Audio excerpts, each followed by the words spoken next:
Os fundos imobiliários não param de subir, estão perto da sua máxima histórica. Será que agora é a hora de investir? Se você está perdido e confuso, esse vídeo é para você. Já deixa aquele like, se inscreve no canal e comenta o que mais gostaria de ver por aqui. Estamos começando agora e isso vai fazer muita diferença.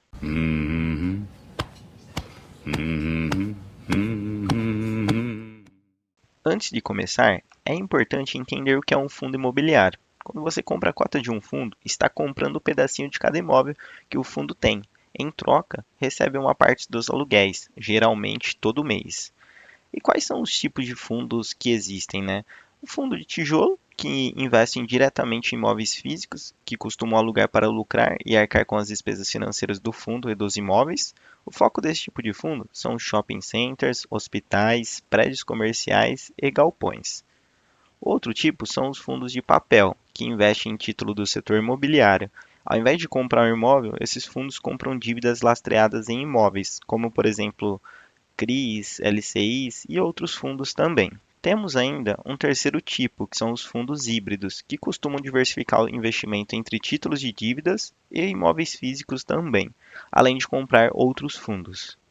Como que você lucra, né, com os FIIs? Bom, você pode lucrar de duas formas principais. A primeira é compra e venda, então você compra algum ativo ali a um valor e vende a um valor um pouco maior, né? Coloquei dois exemplos aqui básicos nessa primeira tabela. E além de você lucrar com a compra e venda, tem a possibilidade de você lucrar com o yield, né, com os rendimentos mensais. Então, coloquei aqui também o exemplo de dois fundos, né, que você compra ali a 15,20, tem um yield de 10%, você vai ter um lucro ali por unidade de 1,52. Já o fundo 2 você compra 95, tem o yield de 12%, consequentemente você vai ter um lucro ali de 11,14 por unidade, tá? Então, acho que essas são as duas principais formas. Inclusive, tem um vídeo aqui no meu canal que mostra o quanto rende R$ 1 milhão investido em diferentes tipos de investimento, incluindo os fundos de tijolo e de papel, considerando também inflação e imposto de renda, que eu acho que é um conteúdo bem legal, principalmente para quem está começando agora. Vou deixar o link aqui do lado direito, mas também vou deixar nos comentários. Falando agora sobre as vantagens.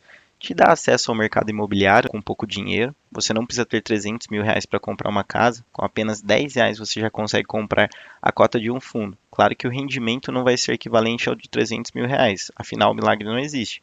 Mas ainda assim é um bom rendimento e você não precisa se preocupar em cuidar do imóvel e ter dor de cabeça com o inquilino. Essa responsabilidade é totalmente do fundo. Normalmente, também esses investimentos possuem renda mensal passiva que tem isenção de IR, um benefício claro frente a outros tipos de investimento. Você também pode contar com a liquidez. Afinal, diariamente na Bolsa de Valores são movimentados milhões de reais nos fundos imobiliários. Claro que tudo vai depender do fundo que você escolher. Tem uns que movimentam mais do que os outros. E também vai te possibilitar fazer uma diversificação automática. Se você investe R$ 400 mil em uma casa, você praticamente não diversificou o seu risco. Porém, quando você compra a cota de um fundo, ele vai ter mais de um imóvel e em regiões diferentes. Além disso, o fundo vai ter diferentes tipos de imóvel, né? Ele vai ter, por exemplo, um galpão e um prédio na sua carteira, que vai diversificar ainda mais. E claro, é sempre importante falarmos sobre os principais riscos e cuidados. O primeiro deles é o rendimento, que pode variar com o mercado, pois o fundo pode ter custos administrativos e de manutenções dos imóveis não planejados. Então é um detalhe importante a se considerar.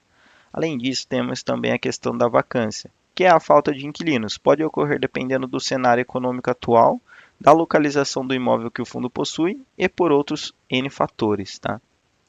Temos também os riscos do mercado imobiliário, que é, por exemplo, a inadimplência, a desvalorização do imóvel, deterioração da região ou por algum problema estrutural do imóvel.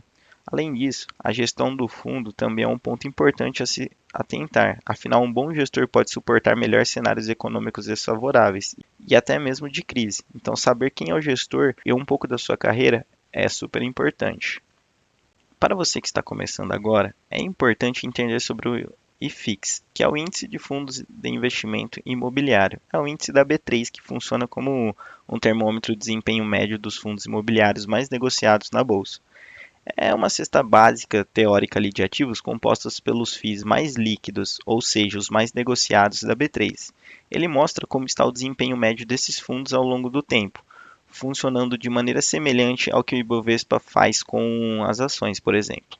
Possui atualização periódica, né? Sua carteira é revisitada a cada 4 meses, podendo entrar ou sair fundos.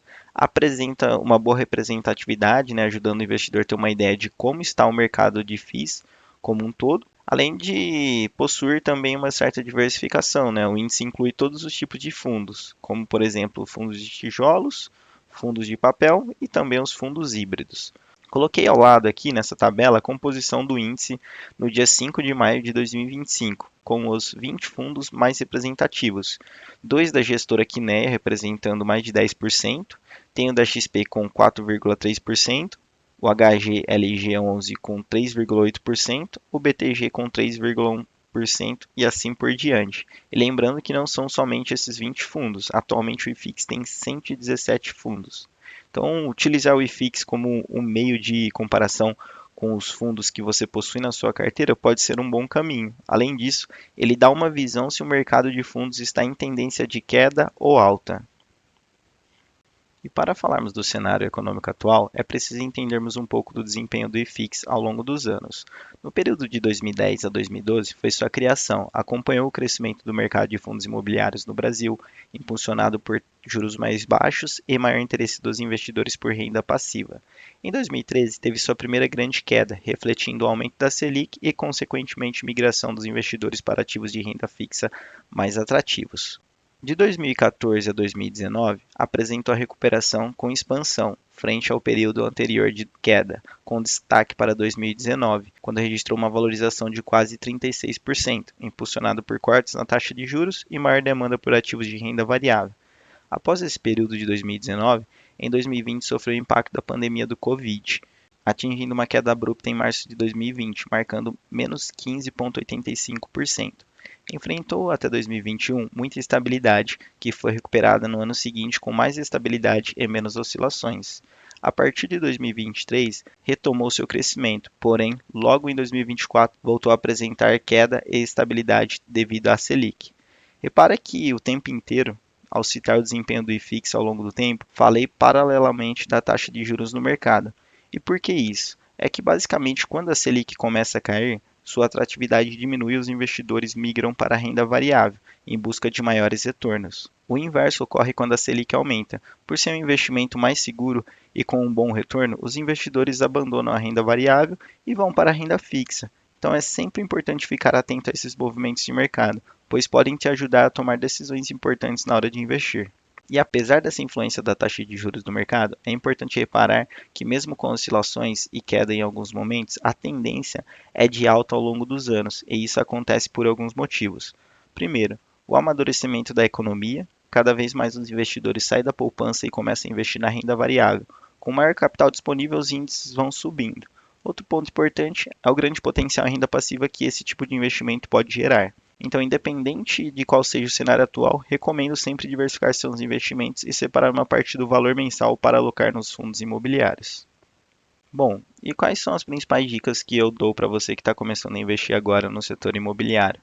Comece pelos fundos mais líquidos, leia os relatórios gerenciais, olhe os principais indicadores como, por exemplo, o dividend yield, P sobre VP e a vacância. Se atente quais são os tipos de ativos do fundo, se é shopping, galpão, se é CRI ou uma combinação deles. E por último, prefira fundos com um patrimônio bem diversificado ou escolha mais de um fundo com diferentes focos, tá? Isso é um ponto super importante. Então, agora que você viu que os fundos imobiliários são uma ótima opção para quem quer viver de renda, me conta aqui nos comentários se você já investe em algum, se vai começar a investir e qual é o seu preferido. Se esse conteúdo te ajudou, não se esquece de deixar o like, se inscreva no canal e compartilha com quem quer começar a investir com inteligência. Até a próxima!